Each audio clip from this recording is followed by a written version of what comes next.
15 अगस्त। 15 अगस्त के दिन क्या हुआ था? हमारा भारत देश क्या हुआ था? आज़ाद। किससे आज़ाद हुआ था? अंग्रेज़ों की गुलामी से आज़ाद हुआ था।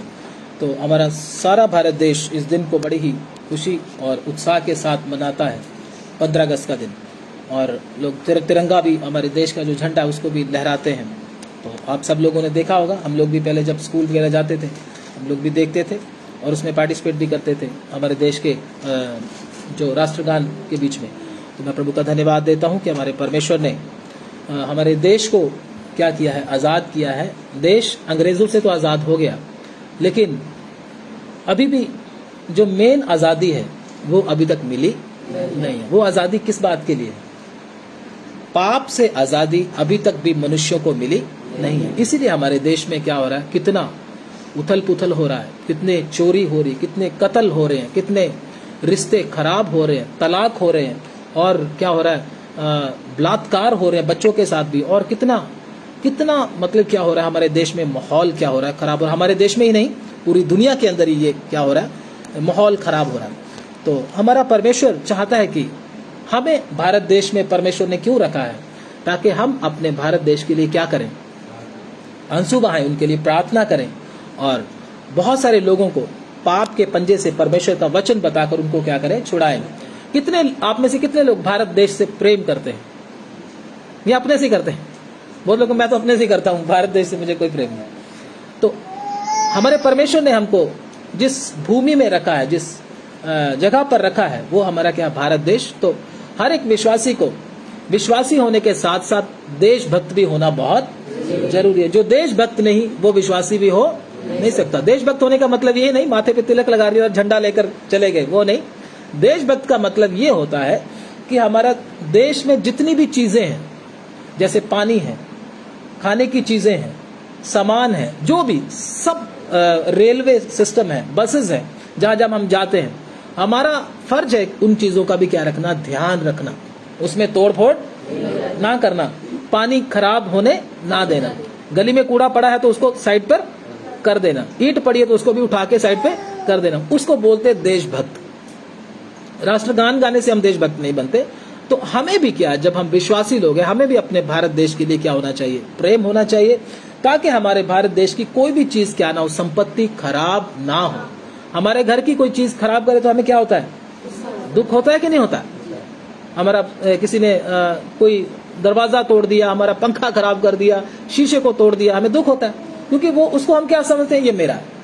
अगर हमारे देश में भी कुछ तोड़ फोड़ होता है तो हमें भी क्या होना चाहिए? मन में दुख होना चाहिए कि ये मेरे देश का क्या हो रहा है? नुकसान हो रहा है।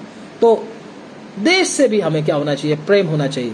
अगर आपको देश से प्रेम होगा तभी आप देश के लिए क्या कर पाओगे? प्रार्थना कर पाओगे। अगर आपको देश के साथ कोई प्रेम नहीं, आप उसके लिए प्रार्थना नहीं करोगे। प्रभु ने आपको इसीलिए भारत देश में रखा है ताकि आप भारत देश की नाश होने वाली आत्माओं के लिए क्या करें? प्रार्थना करें, उनके लिए आंसू बहाएं।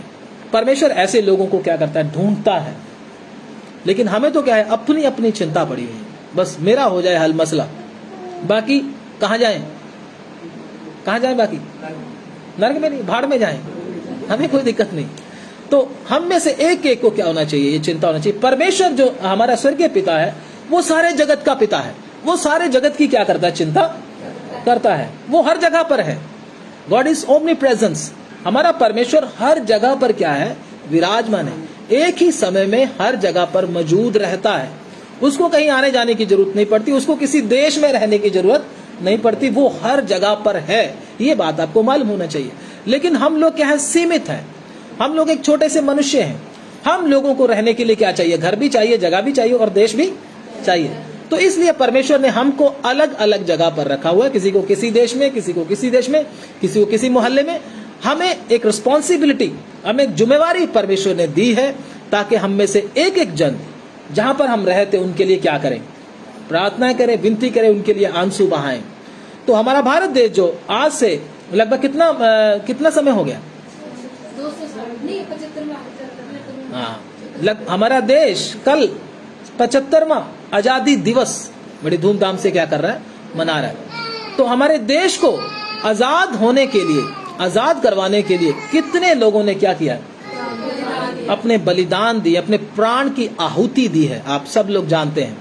तो किस प्रकार से उन्होंने दुख सहा, अपने घर बारों को भी छोड़कर, अपने बच्चों को भी छोड़कर वो चले गए, और कितना दुख सहकर हमारे भारत देश को क्या किया, आजाद किया, ताकि हमारा भारत देश गुलाम ना रहे। तो इसी प्रकार से हम सबको छुड़ाने के लिए भी, हम सबको भी पाप से आजाद करने के लिए एक ने बलिदान दिया। उसका नाम क्या है? प्रभु यीशु मसीह। उसने बलिदान दिया है। तो हमें भी चाहिए कि जिस परमेश्वर ने हमारे लिए जान दी है, हमको पाप से छुड़ाने के लिए जान दी है, हम भी, हमारा भी कुछ फर्ज बनता है उन लोगों के लिए क्या करें, प्रार्थनाएं, विनती करें और उनको सुसमाचार क्या करें, सुनाएं। तो सुसमाचार जब तक नहीं सुनाओगे तब तक भारत देश आजाद नहीं होगा। उनके लिए प्रार्थना नहीं करोगे, भारत देश आजाद नहीं हो सकता। दूसरे लोगों ने, क्रांतिकारी लोगों ने भी क्या किया है, देशभक्त लोगों ने भी क्या किया, अपना खून बहाया है, अपना समय दिया, अपने परिवारों को भी अपने देश के लिए शहीद होने के लिए दे दिया है, कितना कुछ किया है। तभी हमारा भारत देश क्या हो सका है, अंग्रेजों से आजाद हो सका है। हमारे प्रभु यीशु मसीह ने भी बलिदान दिया, लेकिन अभी भी बलिदान देने के बावजूद भी लोग क्या है, पाप के क्या है, गुलाम है। अभी भी किसका राज्य चल रहा है? हमारे देश का संविधान कब लागू हुआ था? 26 जनवरी 1950। तो हमारा भारत देश क्या है, 26 जनवरी को क्या हुआ था, उसका संविधान क्या हुआ था, लागू हुआ था। देश तो आजाद हो गया था, लेकिन हमारे देश में अभी भी किसका कानून चल रहा था? अंग्रेजों का ही कानून चल रहा था। लेकिन कानून भारत का लाने के लिए कुछ देर क्या करना पड़ा, 3 साल इंतजार करना पड़ा। उसमें बहुत सारे विद्वानों ने क्या किया, मेहनत किया। बहुत सारे लोगों ने संविधान को समझा, बातों को समझा, उसको फिर लिखा। जब लिखा तो फिर भारत देश का कानून क्या हो गया, लागू। फिर भारत देश का कानून लोग मानने लगे, है ना। तो कितने लोगों ने मेहनत किया। इसी प्रकार से हम लोगों को भी क्या करना, अगर परमेश्वर का राज्य हमारे भारत देश में स्थापित होना है, तो हमारे भारत देश में परमेश्वर का कानून चलना है, तो हम लोगों को क्या करना पड़ेगा, उसके लिए मेहनत करना पड़ेगा। तभी परमेश्वर का क्या हो जाएगा, कानून लागू। संविधान लागू होने के बिना काम चलेगा। बेशक यीशु मसीह ने जान दे दी, बस बड़ी बात नहीं है, जान दे दी, लोगों के लिए बड़ी बात नहीं, हमारे लिए बहुत बड़ी बात है। लेकिन क्या है, वो ही सब कुछ नहीं है। संविधान भी क्या होना है, लागू होना है। वो होगा कब, जब हम लोग सब मिलकर क्या करेंगे, उसके लिए क्या करेंगे, मेहनत करेंगे, देश के लिए क्या करेंगे, प्रार्थना करेंगे, परमेश्वर का वचन सुसमाचार फैलाने के लिए जगह जगह पर जाएंगे, मेहनत करेंगे, तो सर्वशक्तिमान परमेश्वर का कानून लागू होगा और सब लोग परमेश्वर की क्या करेंगे, फिर आराधना। ये हमारे मन में क्या होना चाहिए, एक चिंता होना चाहिए। तभी हम बोल सकते हैं हम देशभक्त हैं। नहीं तो हम क्या हैं, पेट भक्त हैं। पेट भक्त, मेरा पेट भर जाए बस इतना ही काफी है। मैंने तो दिहाड़ी करनी है, बस शाम को घर आना है, खाना खाना और चुपचाप सो जाना है, मुझे देश से क्या लेना देना। नहीं, हमारा भी कुछ फर्ज क्या करता है, बनता है। ये हिसाब परमेश्वर हमसे कब लेगा, जब हम परमेश्वर के पास जाएंगे, तो ये हिसाब परमेश्वर हमसे क्या करेगा, लेगा। जितने लोगों को परमेश्वर ने अपना वचन, सबको संविधान दिया है। आप में से किस किस के पास संविधान है परमेश्वर का? है, मेरे पास भी है। ये संविधान है परमेश्वर का। किसने पहुंचाना है, मैंने, आपने पहुंचाना है। लागू किसने करना, हमने करना है। अब पहले अपने परिवार में, फिर गली में, फिर समाज में, इसको जगह जगह पर लेके संविधान बताना, ये है संविधान, इसको मानो। समझे ना बात को? तब हमारा भारत देश क्या हो जाएगा, पूरी तरह से आजाद हो जाएगा। हमको इस बात की चिंता होना बहुत जरूरी है। आइए हम परमेश्वर के वचन की ओर जाएंगे। धन्यवाद, धन्यवाद। प्रभु के वचन में से अब पढ़ने के लिए जाएंगे मत्ती रचित सुसमाचार। मत्ती रचित सुसमाचार से पहले हम पढ़ेंगे इब्रानियों की किताब। धन्यवाद। इब्रानियों की किताब, उसका 12 अध्याय और उसका 1 वचन। इस कारण जबकि गवाहों का ऐसा बड़ा बादल हमको घेरे हुए है, तो आओ हर एक रोकने वाली वस्तु और उलझाने वाले पाप को दूर करके वह दौड़ जिसमें हमें दौड़ना है, धीरज से दौड़े। आगे 2। और विश्वास के कर्ता और सिद्ध करने वाले यीशु की ओर ताकते रहे, जिसने उस आनंद के लिए जो उसके आगे धरा था, लज्जा की कुछ चिंता न करके क्रूस का दुख सहा और परमेश्वर के सिंहासन की दाहिनी ओर जा बैठा। जी, तो इधर प्रभु के वचन में क्या लिखा? विश्वास के कर्ता और सिद्ध करने वाले यीशु की ओर क्या करते रहे? ताकते रहे, जिसने उस आनंद के लिए जो उसके आगे धरा था लज्जा की कुछ चिंता ना करके क्रूस का दुख सहा और परमेश्वर के सिंहासन की दहनी और जा बैठा। आगे 3 वचन भी पढ़ दो एक बार। इसलिए पर उस पर ध्यान करो जिसने अपने विरोध में पापियों का इतना विरोध सह लिया। यीशु मसीह ने क्या किया? पापियों का इतना विरोध सह लिया कि तुम निराश होकर साहस न छोड़ दो। कि तुम निराश होकर साहस ना छोड़ दो। आगे, तुमने पाप से लड़ते हुए उससे कोई मुठभेड़ नहीं की कि तुम्हारा लहू बहा हो। हाँ, तुमने पाप से लड़ते हुए उससे ऐसी मुठभेड़ नहीं की कि तुम्हारा लहू बहा हो। इधर हम प्रभु के वचन में देखते हैं, थोड़ा मनन करते हैं प्रभु के वचन में से। यीशु मसीह ने पाप से लड़ते हुए क्या किया है? पाप से उसका लड़ाई हुआ, उसका कुश्ती हुआ, उसका झगड़ा हुआ है। तो क्या किया उसने? फिर भी पाप नहीं किया। पाप के साथ उसका क्या था? एक जंग था। उसने फिर भी पाप नहीं किया और उसका लहू भी बह गया, फिर भी पाप नहीं किया। यीशु मसीह के अंदर इच्छा थी या नहीं थी? ये बोलिए। हाँ, नहीं थी। यीशु मसीह अपनी मर्जी कर सकते थे या नहीं कर सकते थे? कर सकते थे। यीशु मसीह भी हमारी तरह थे। जो यीशु मसीह में और हमारे में फर्क क्या था, ये बताइए जल्दी से। हम इच्छा अपनी पूरी करते थे और यीशु मसीह परमेश्वर की। यीशु मसीह की बनावट में और हमारी बनावट में फर्क क्या है? कुछ 2 बातें।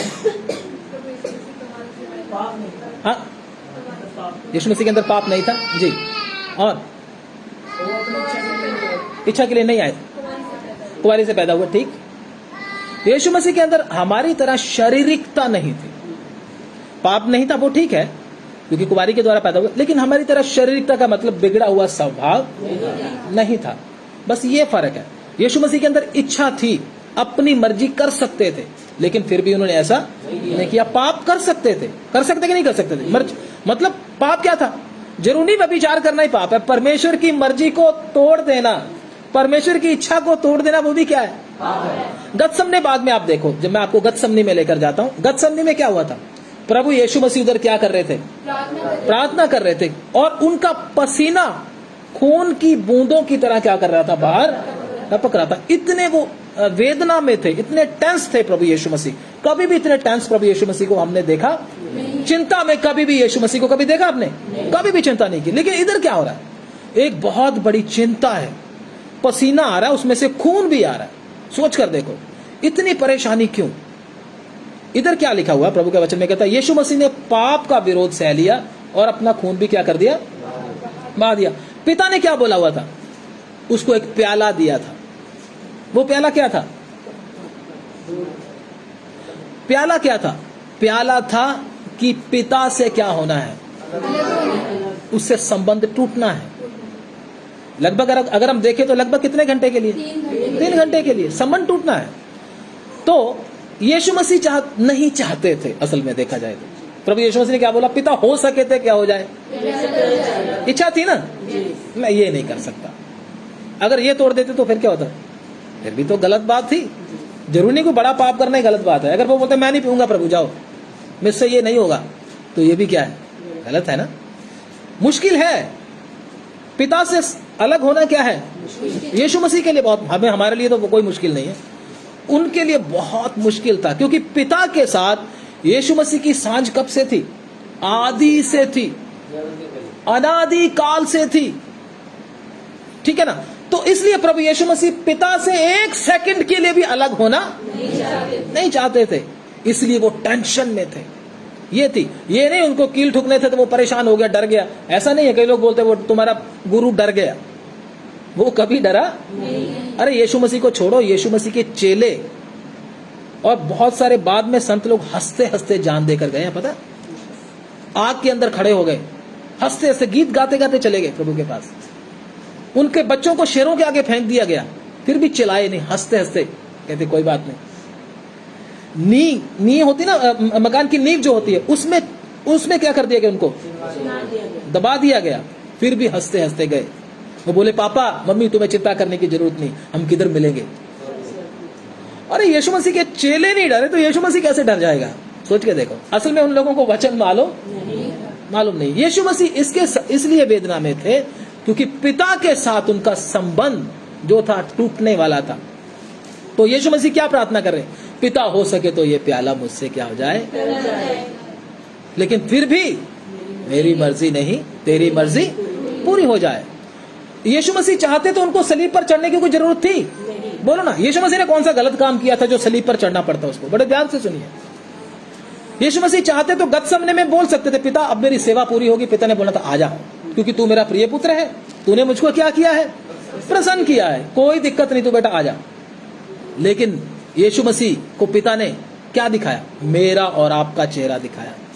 तू तो चला जाएगा लेकिन ये नरक में जाएगा, ये तड़पेगा नरक में जाकर। यीशु मसीह मेरे और आपके चेहरे को देखकर बोला, पिता मैं ये प्याला लेने के लिए तैयार हूं, मैं मरने के लिए तैयार हूं। संबंध टूट जाए कोई बात नहीं, लेकिन ये नाश नहीं होना, इसको मैं नरक में देखना नहीं चाहता, मैं अपनी जान दे दूंगा, कोई बात नहीं। तो यीशु मसीह मुझे और आपको बचाने के लिए जान देने के लिए भी क्या हो गए? तैयार हो गए। नहीं तो उनको सलीब पर चढ़ने की कोई जरूरत नहीं थी, कुछ नहीं किया था उसने। पिता भी उससे प्रसन्न था, सेवा का व्यवस्था का भी काम उसने पूरा कर चुके थे। लेकिन क्या किया प्रभु ने? मेरे और आपको बचाने के लिए, अगर यीशु मसीह सलीब नहीं चढ़ते, हमारा नरक में जाना तय था, कोई बचाने के लिए नहीं आना था, नरक में ही जाना था, उधर ही जाकर तड़पना था। लेकिन हमारे प्रभु यीशु मसीह ने क्या किया? मुझे और आपको बचाने के लिए वो प्याला भी लेने के लिए क्या हो गए? तैयार हो गए। आप सोचिए, आप पिता के साथ संबंध टूटने में कितना दुखी होते हैं। पिता के साथ संबंध हमारा कब टूटता है? एक मुंह से गाली दे दी ना, साथ ही कनेक्शन खत्म, पिता के साथ संबंध खत्म। मुंह से गाली निकलते ही संबंध क्या हो जाता है? झूठ बोलते ही क्या हो जाता है? संबंध खत्म। व्यभिचार की कोई गलत चीज देखते ही पिता से संबंध क्या हो जाता है? टूट जाता है। मुक्का उठाते ही क्या हो जाता है? संबंध टूट जाता है। हम लोग कितनी चिंता करते हैं? कोई चिंता नहीं। 2-2 महीने 4-4 महीने हो जाते हैं, साल कईयों को हो जाता है प्रार्थना में आराधना करते, कोई चिंता ही नहीं। पिता के साथ हमें क्या है? बस प्रार्थना कर लिया, खा पी लिया और सो गए।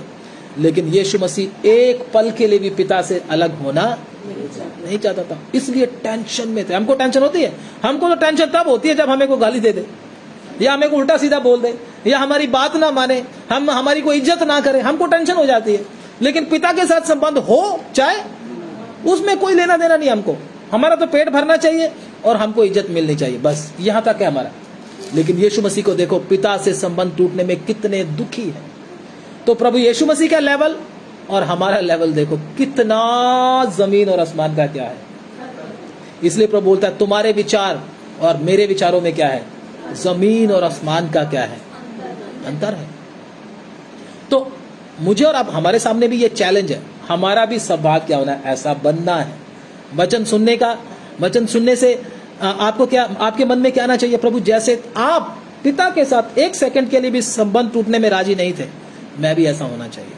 यीशु मसीह ने क्या किया? पाप नहीं करूंगा चाहे मेरा खून बह जाए, पाप नहीं करूंगा। इसलिए प्रभु यीशु मसीह ने क्या किया? पाप से लड़ते लड़ते प्रभु यीशु मसीह का खून बह गया, फिर भी समझौता। हमारा कभी खून बहा? बोलो, नहीं बहा। हम तो एकदम पाप से क्या मिला लेते हैं? हाथ, चलो छोड़ो, पहले बाद में प्रार्थना करके माफी मांग लेंगे, कोई बात नहीं। होता कि नहीं होता? प्रार्थना करके माफी मांग लेंगे। लेकिन परमेश्वर का वचन क्या कहता है? याद रखे, परमेश्वर ठट्ठों में उड़ाया नहीं जाता। ठट्ठों में उड़ाने का मतलब, कोई बात नहीं, परमेश्वर को तो ऐसे ही बना लेंगे, उसमें कौन सी बड़ी बात है। परमेश्वर को तो थोड़ा सा आंखों में आंसू बहाया, थोड़ा सा ऐसा करके कर लिया, चलो परमेश्वर मान जाएगा, उसमें क्या दिक्कत है। मगरमच्छ वाले आंसू बहा लेंगे तो परमेश्वर मान जाएगा। अभी गाली दे लो, अभी चोरी कर लो, व्यभिचार कर लो, कोई देखने वाला नहीं है, कोई बात नहीं। परमेश्वर को कोई ठट्ठों में उड़ा नहीं सकता, परमेश्वर को कोई धोखा दे नहीं सकता। परमेश्वर हमारे मनों को क्या करता है? जानता है और जांचता है। इसलिए क्या करें? परमेश्वर के सामने हमेशा क्या रहें? सावधान रहें। हमारा परमेश्वर को आप ठट्ठों में उड़ा नहीं सकते।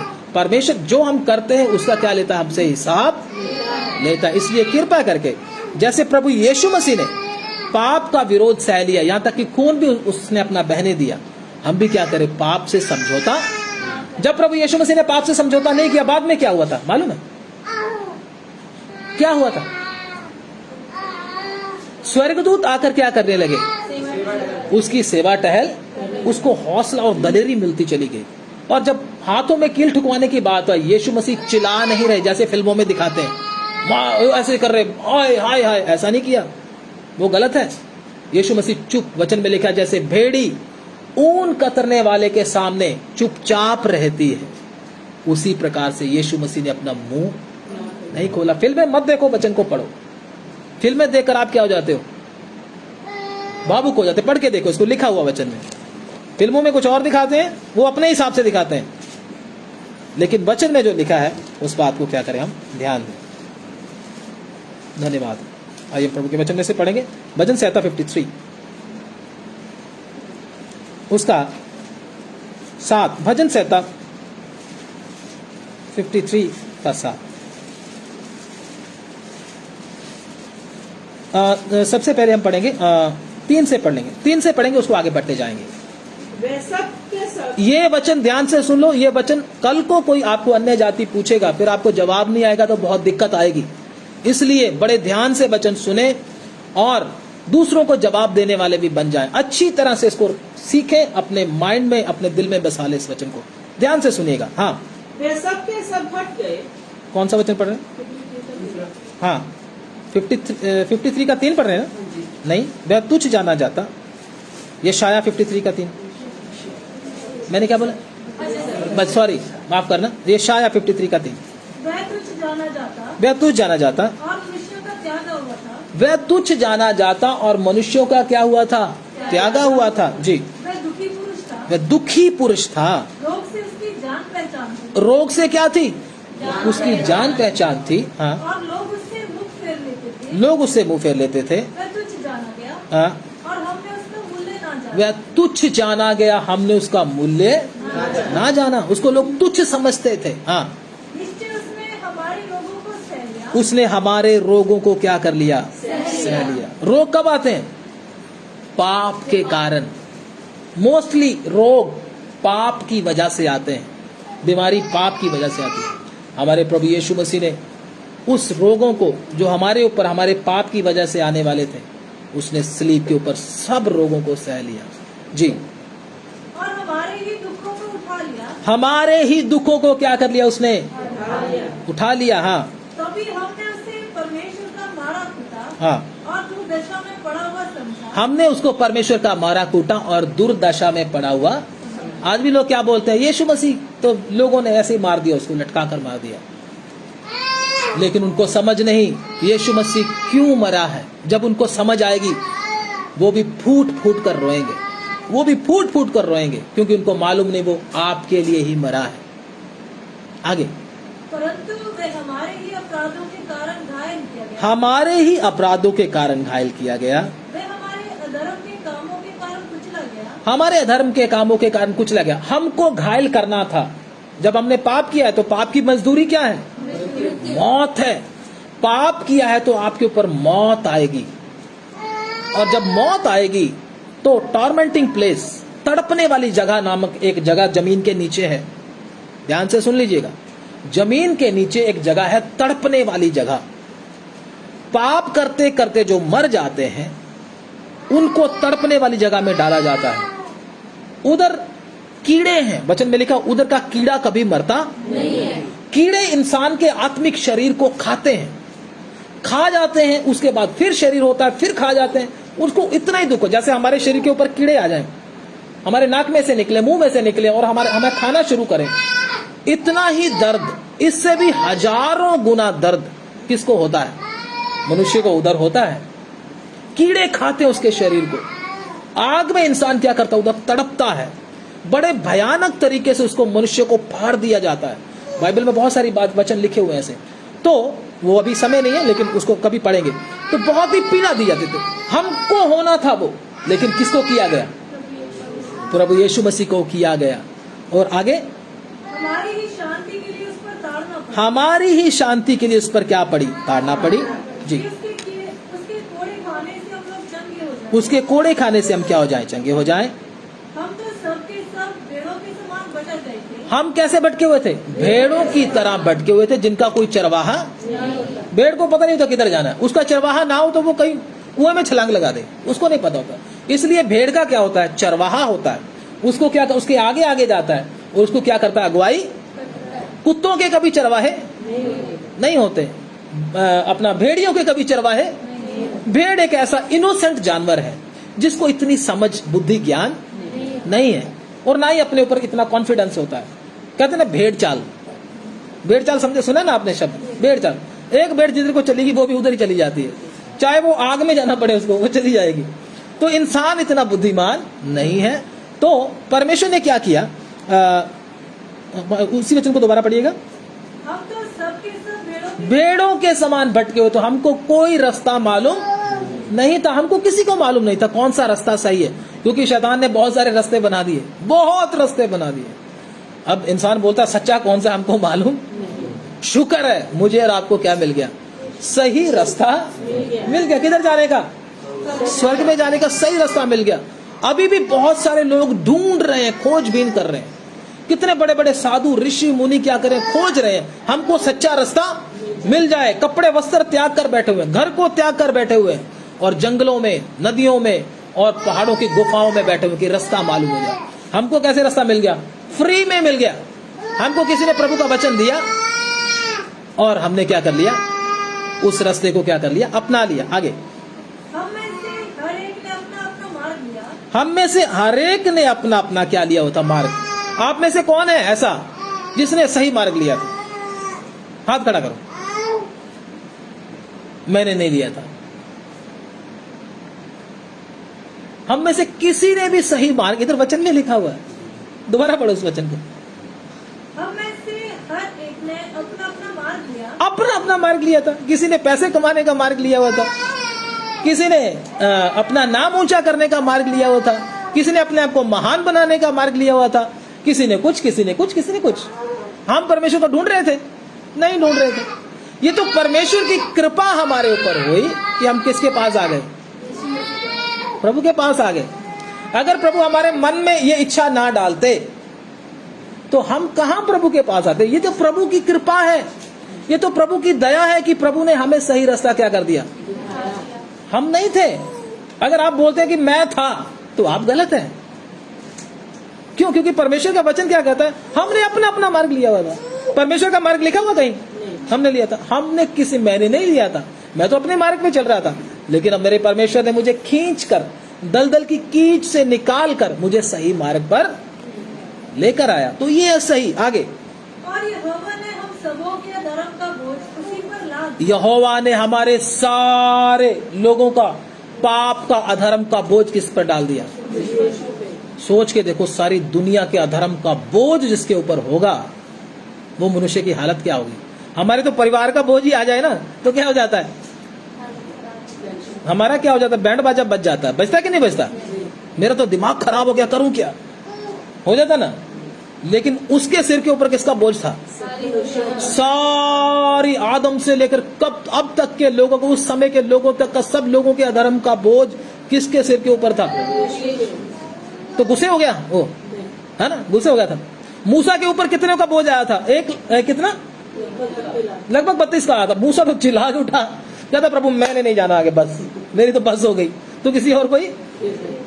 मेरा नहीं, मैं नहीं जा सकता बस। मूसा तो क्या हो गया? घबरा गया और चट्टान के ऊपर क्या मार दी? गुस्से से क्या मार दी? मूसा भी हार गया। लेकिन एक है जिसने हार, वो कौन है? हमारा प्रभु यीशु। सारे अधर्म का बोझ, सब लोगों के अधर्म का बोझ लेकर भी क्या करके चल रहा है? सलीब उठाकर चल रहा है, और मुंह से एक शब्द भी, क्या बात है, मुंह से निकलती है वाह, ये कैसा आदमी है, इसको कोई फर्क ही। लेकिन हमें तो छोटी छोटी सी बात हो जाए तो क्या हो जाते हैं? हम परेशान। आज प्रार्थना नहीं करेंगे, आज खाना नहीं खाएंगे, आज क्या ये नहीं करेंगे, आज वो नहीं करेंगे, दुखी रोने लगते हैं ना, आंसू फूट फूट कर बहाने लगते हैं हमारे, थोड़ी सी प्रॉब्लम घर में आ जाए। लेकिन एक है जिसने सब का क्या कर लिया? विरोध सह लिया, और पापों का बोझ उठाकर क्या कर रहा है? सोफे पे नहीं बैठा है, सलीब उठा रहा है। और क्या कर रहा है? लोगों का विरोध, जिसको उन्होंने खाना खिलाया वो भी क्या कर रहे थे? पत्थर मार रहे थे उसको। अरे कोई खाना खिलाने वाले को पत्थर मारता है? नहीं, लेकिन इसने जिनको चंगा किया, खाना खिलाया, वो भी उसको क्या मार रहे हैं? पत्थर मार। एक बार भी नहीं बोला कि तेरे को तो मैंने चंगा किया था और तू मुझे क्यों पत्थर मार रहा है? फिर भी ऐसा नहीं बोला। क्या बोला? पिता इनको क्या कर दे? माफ कर दे, क्योंकि ये नहीं जानते ये क्या कर रहे हैं। अमित, अनुमा, उस कमरे चला जाओ, उस कमरे में उस कमरे चला जाओ जल्दी। एक्सक्यूज, कमरे चला जाओ, गर्मी करके हो रहे हैं जी। आगे पढ़ दो जी, आगे पढ़ दो जल्दी से। वे सताया गया तो भी सहता रहा। सताया गया तो भी क्या करता रहा? परमेश्वर का गंभीर वचन है, कृपया करके गंभीरता के साथ इस वचन को लें, गंभीरता के साथ बैठे, क्योंकि आने वाला समय आगे क्या है? प्रभु भोज का है। ये प्लेटफॉर्म तैयार हो रहा है। अगर आप बिना प्रभु की उपस्थिति के, बिना प्रभु के वचन को गंभीरता से लिए प्रभु भोज लेते हो, हमारे ऊपर दंड आ सकता है। हंसते हंसते नहीं, ध्यान देना। इसलिए कृपया करके इधर उधर ध्यान मत दें। सर्वशक्तिमान परमेश्वर की उपस्थिति में बैठे, प्रभु की देह में शरीक होने के लिए जा रहे कुछ समय के बाद। इसलिए क्या करें? बड़े ही गंभीरता के साथ परमेश्वर के वचन को लें। इधर से सुनकर इधर से मत निकालें, कृपया करके। दोबारा पढ़े इस वचन को। वे सताया गया वे सताया गया तो भी वे सहता रहा। तो भी क्या करता रहा? सताए जाने से कोई सहता है? थोड़ा सा सता दो तो वो और भी क्या हो जाता है? परेशान, और भी अग्रेसिव हो जाता है, गुस्से में आ जाता है, तोड़फोड़ करने लगता है। लेकिन वो सताया गया फिर भी सहता रहा। ऐसा कोई मनुष्य देखा आपने दुनिया में? कोई नहीं है जगत में जो सताए जाने पर भी सहता रहे। आखिर इंसान की हद होती है, बोलते ना, आखिर इंसान की क्या होती है? उसके बाद तो क्या हो जाता है? वो गर्म हो जाता है। लेकिन प्रभु यीशु मसीह गर्म नहीं हुए। आगे, और अपना मुंह न खोला। अपना मुंह नहीं खोला। हाँ, जिस प्रकार भेड़ वध होने के समय। इधर आती है बात जो हम पढ़ रहे थे। अपना मुंह नहीं खोला, जिस प्रकार भेड़ वध होने के समय, भेड़ को जब काटा जाता है ना, तो वो क्या करती है? आगे आगे, भेड़ी ऊन कतरने के समय हाँ, चुपचाप शांत रहती है। भेड़ी ऊन कतरने के, जब उसको ऊन को काटते हैं ना, काटते हैं, देखा होगा आपने, उसकी ऊन उतारते हैं, चुपचाप रहती है। कुत्ते की पूंछ को हाथ लगा के देखो, आपको पता चल जाएगा, है ना? वो आपको क्या कर लेगा? काट लेगा। सांप की पूंछ को हाथ लगा के देखो, वो भी पलट के क्या मारेगा? पूंछ को हाथ लगाया, कुछ किया तो नहीं, लेकिन क्या कर दिया? डस लिया। लेकिन भेड़ क्या होती है? उसका ऊन सारा उतार देते हैं, उसको नंगा कर देते हैं पूरी तरह से, फिर भी चुपचाप रहती है। हमारे प्रभु यीशु मसीह ने ऐसा ही किया। वचन में लिखा है कि उसने अपना मुंह, फिल्मों में जो दिखाते हैं वो सही नहीं है। उसके जब कील ठुक रहे थे, जब सिर के ऊपर क्या किया था? इतने इतने लंबे कांटे जब ऐसे रखे थे, ऊपर से दबा दिया गया, उसके दिमाग में घुस गए पूरी तरह से। आप क्या सोचते हो? ऐसे ही हो गया हमारे लिए? कोई आराम से हम इधर आकर बैठ गए? नहीं, कांटे अंदर धस गए, जोर से मारा गया सिर के ऊपर, वो कांटे अंदर धस गए, सारा दिमाग में जितना खून था मुंह के ऊपर आ गया। यीशु मसीह पहचाने भी नहीं जा रहे थे, उसको पहचानना भी क्या था? मुश्किल था। मनुष्य जैसा स्वरूप उसका नजर नहीं आ रहा था। ऐसे जैसे कोई जानवर ट्रक के नीचे आकर कुचला जाए, ऐसी हालत थी प्रभु यीशु मसीह की। फिल्मों में तो दिखाते थोड़ा सा इधर से खून आ गया, थोड़ा सा इधर से खून आ गया, थोड़ा सा इधर, ऐसा नहीं था। पूरा खून से लथपथ था, और उसके अपने भी उसको पहचान नहीं पा रहे थे, लोग उसको पहचान नहीं पा रहे थे, ये कौन है करके। तो फिर भी उसने अपना मुंह खोला। इतने अपने हाथों में इतने लंबे लंबे जब कील ठोके गए, जब कील ठोकते ना किसी के हाथ में थोड़ा सा लग जाए, इधर ऐसी नाड़ियां होती जिसमें दिमाग को झटका लगता वो पूरे जोर से, इंसान क्या हो जाता है? एकदम हिल जाता है। वो भी उसने दर्द सह लिया। किसके लिए? मेरे और आपके लिए। हमारे बाप के, हमारे दुनियावी बाप के को कील ठोक दे, है ना, किसी बात के लिए, हम दोबारा उस रास्ते पे जाएंगे? बोलेंगे मेरे बाप को कितना किसी ने सताया है। तो क्या प्रभु यीशु मसीह हमारा बाप नहीं है? उसका दर्द कितनों के अंदर उसका दर्द है। हम पाप क्यों करते? बार बार क्यों पाप में जाते हैं? मैं बोलता हूं पाप का मतलब सिर्फ व्यभिचारी नहीं होता, बहुत से पाप हैं, पाप के काम हैं।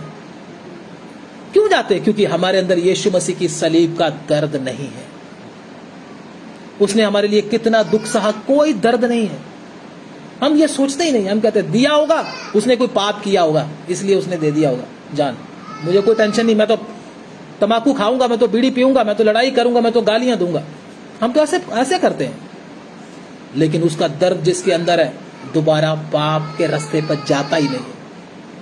अभी तक जितने भी विश्वासी अभी भी पाप में हैं, पाप में पड़े हुए हैं, बार बार पाप करते हैं, उनके मन में प्रभु यीशु मसीह के लिए कोई दर्द नहीं है। मैं आपको बोलता हूं, कोई दर्द नहीं है। इसीलिए इंसान पाप में बार बार जाता है, उसका मजा उठाता है।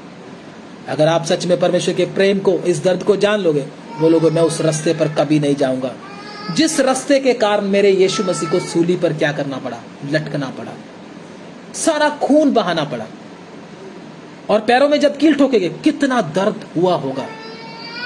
और कील ठुकने के बाद क्या हुआ आप सब जानते हैं। सलीब नीचे पड़ी हुई थी, उसको सलीब को उठाया, एक गड्ढे में डाला गया।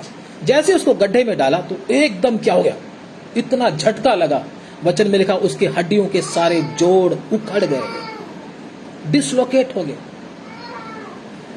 ऐसे लटका हुआ, सारे ये कंधे भी लटक गए, सारे टूट गया सब कुछ।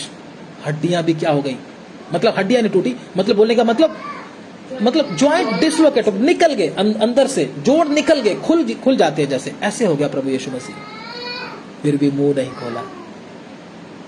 जिस परमेश्वर की हम संतान हैं, इतना दुख सहकर भी मुंह नहीं खोला।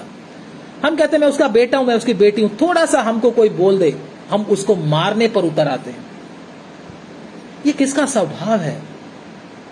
एक बेटा हमेशा अपने बाप की तरह होता है, उसके 70% जो होता है उसका स्वभाव होता है, उसकी जो आदत होती है बाप की तरह होती है। हमारी किसकी तरह? बदला लेना किसका काम है? परमेश्वर लेता है ना बदला, हमें बदला लेना नहीं, हमें अपना काम करना। मुझे क्या करना है? माफ करना है। यीशु मसीह ने जैसे माफ किया, मुझे ऐसे क्या करना है? माफ करना। अगर हम एक दूसरे के पापों को क्षमा करते हैं, प्रभु का वचन कहता है तुम्हारा स्वर्गीय पिता भी तुम्हें क्या करेगा? क्षमा करेगा। क्षमा प्रार्थना करने से नहीं मिलती है, बोलता हूं।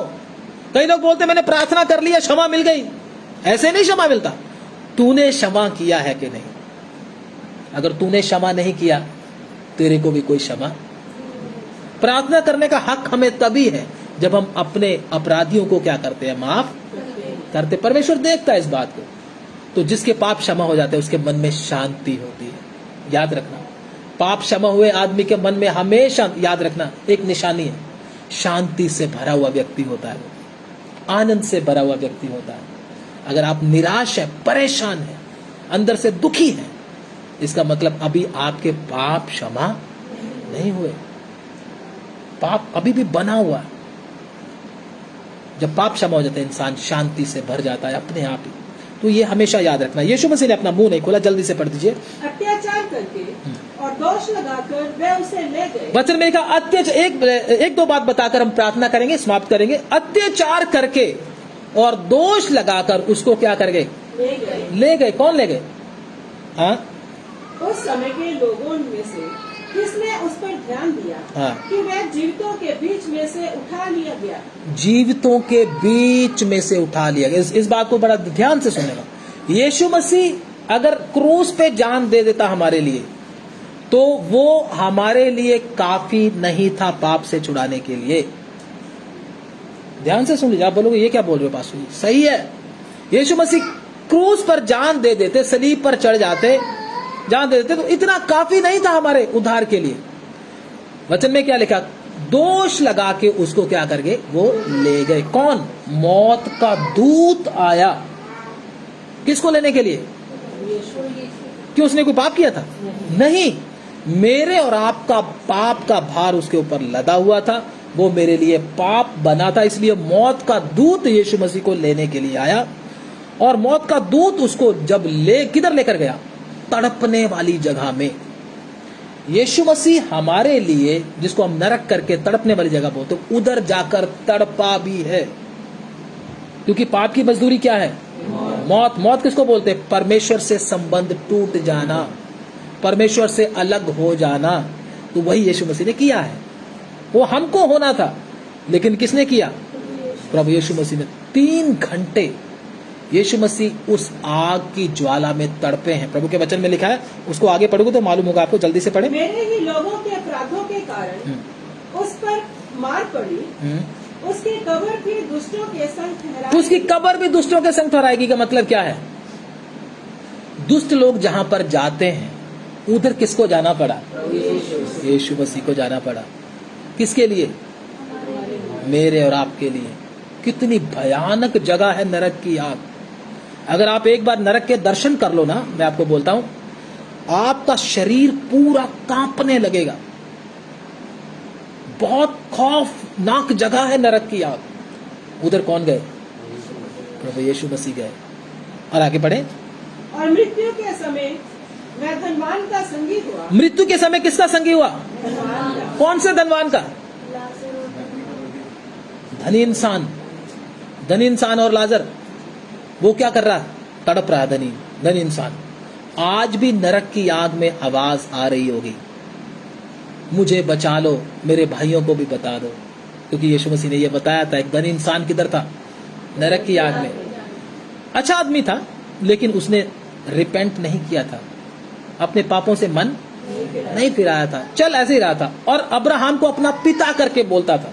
क्या बोलता था? हे पिता अब्राहम।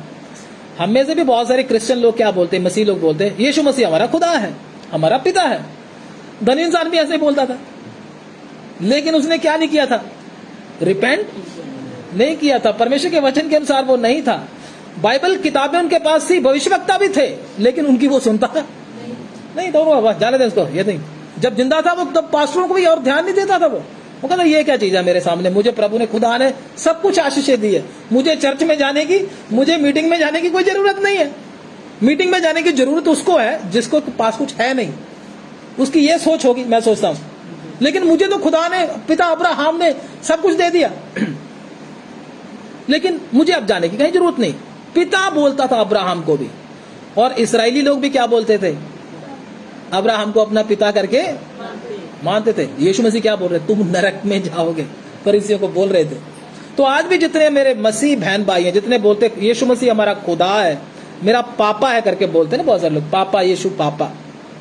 तो पापा कहने से काम चलेगा नहीं जब तक आपने क्या नहीं फिराया? मन नहीं फिराया। धनी इंसान के पास तो यीशु मसीह को भी क्या जाना पड़ा? मेरे और आपके कारण धनी इंसान की जगह पर तड़पने के लिए मौत का दूत उसको घसीट कर लेकर जा रहा है।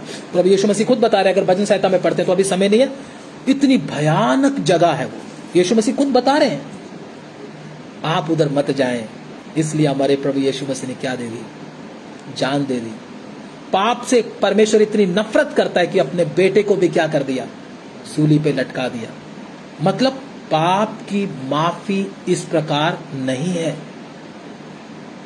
बोलने का मतलब, पाप किया है तो सजा मिलेगा ही मिलेगा। नहीं तो प्रभु बोलता जाओ जाओ तुम्हारे पापों को माफ कर दिया। बोल सकता था ना? बोल सकता था ना? आदम से लेकर आज तक जितने लोगों ने पाप किए थे तब तक बोल सकता जाओ तुम्हारे पापों को मैंने माफ कर दिया। क्योंकि ऐसे माफी मिलती, क्या करना पड़ा? अपने बेटे को सूली पर चढ़ाना पड़ा। कितना भयानक है पाप। मुझे और आपको पाप से दूर रहने की जरूरत है, क्योंकि पाप परमेश्वर को क्या करता है? दुख देता है, जख्मी करता है उसको। इसलिए मुझे और आपको पाप से दूर रहना है।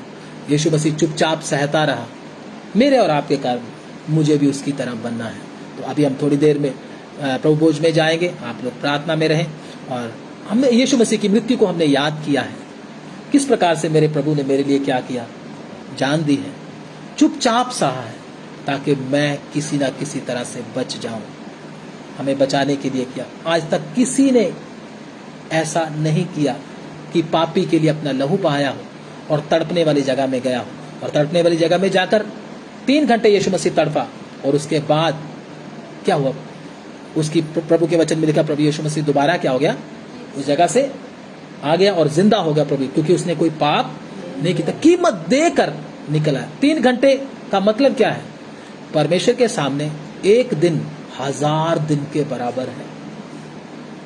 वो अनंतकालीन है। मैं और आप तो सीमित हैं। एक दिन कितने दिन के बराबर? परमेश्वर की सोच और मेरी सोच में जमीन और आसमान का अंतर है। मैं सोचता हूं एक दिन 1 घंटे का दर्द भी उसने क्या किया सहा होगा, हजारों दिनों की तरह सहा होगा। इतना, वो तो अनंतकालीन है, हम तो समय में बंधे हुए हैं। 3 घंटे में सारा जितना दर्द एक इंसान अनंत काल तक सहता है, इतना दर्द यीशु मसीह 3 घंटे में सहकर आया है। सोच के देखो कितनी भारी पीड़ा होगी। फिर आत्मा में बलवंत होकर यीशु मसीह जिंदा होगा, फिर आत्मा में बलवंत होकर जब हम देखते हैं तो शैतान के सिंहासन को भी पलट दिया। तो इतनी भारी दी हुई कीमत को आप समझें और परमेश्वर के सामने घुटने टेककर प्रार्थना करें, प्रभु तू मेरे लिए मरा है, अब मैं तेरे लिए जीऊंगा। हालेलुया, धन्यवाद हो। चुपचाप सहता रहा, मुंह नहीं खोला। हालेलुया, धन्यवाद, धन्यवाद। हालेलुया। क्या मैं और आप सह सकते हैं, क्षमा कर सकते हैं इस प्रकार से जैसे यीशु ने क्षमा किया?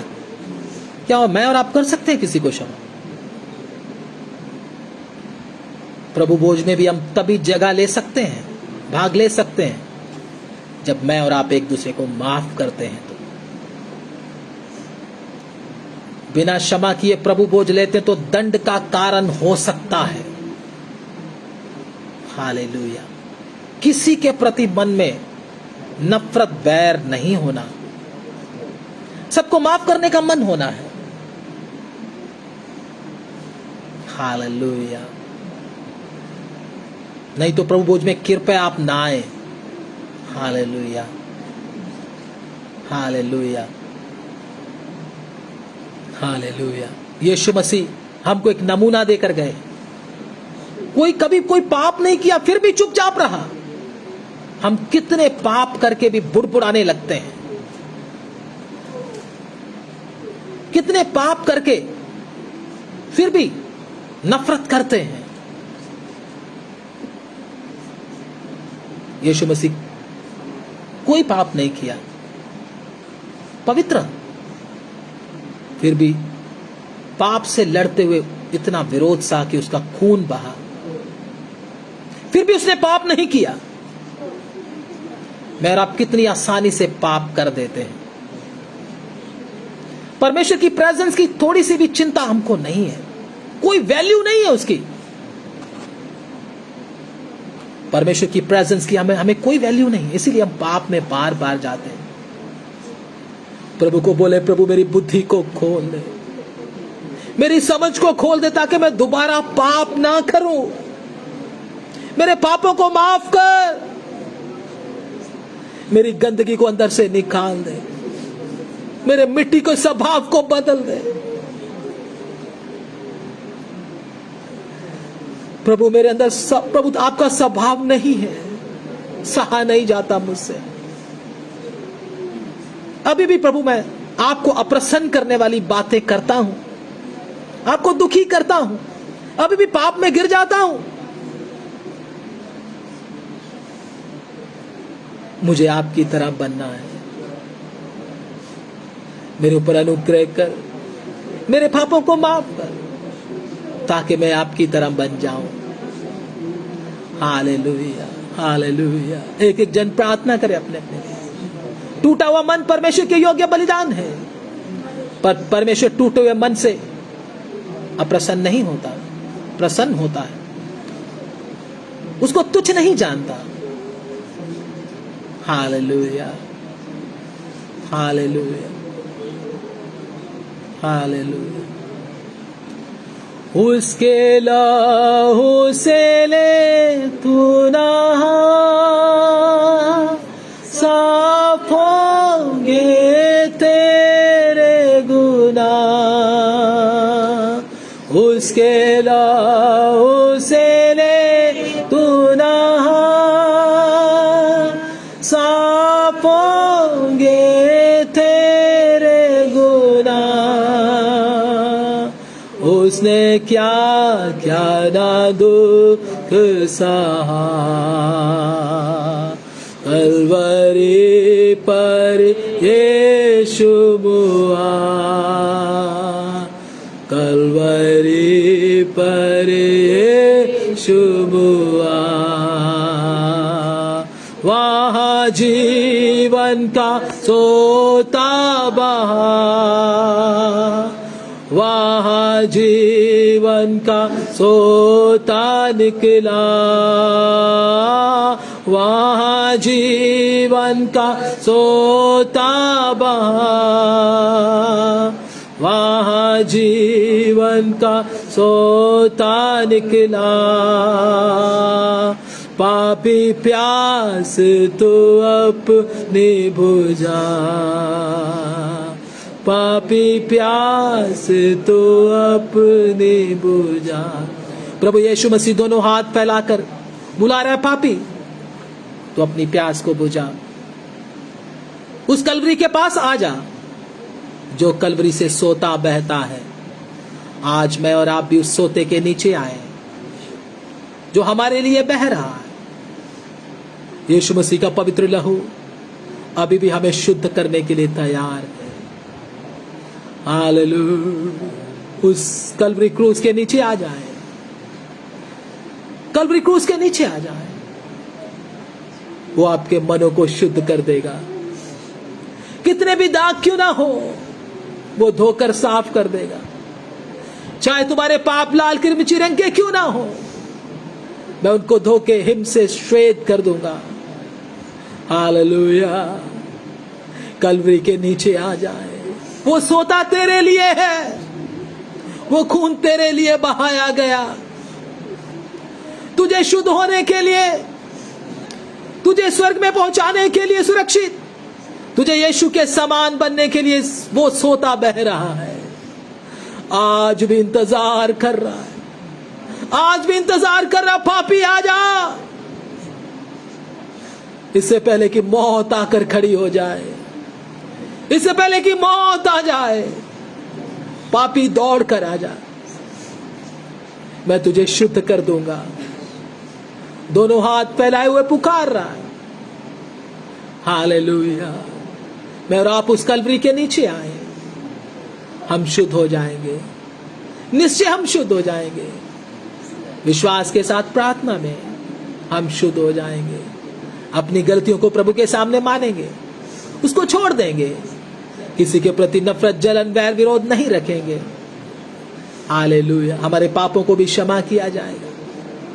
पहले हम दूसरों को क्षमा करें, फिर हमारे पापों को क्षमा किया जाएगा, क्योंकि प्रभु का वचन कहता है हालेलुया, इधर से शुद्ध हो जाए, अभी शुद्ध और पवित्र हो जाए। हालेलुया। धन्यवाद, धन्यवाद, स्तुति हो। हालेलुया। धन्यवाद, हालेलुया, स्तुति, धन्यवाद। हालेलुया। आइए हम प्रार्थना करेंगे। हालेलुया, स्तुति हो। हालेलुया, हालेलुया, स्तुति हो। सिस्टर पूनम से प्रार्थना करें।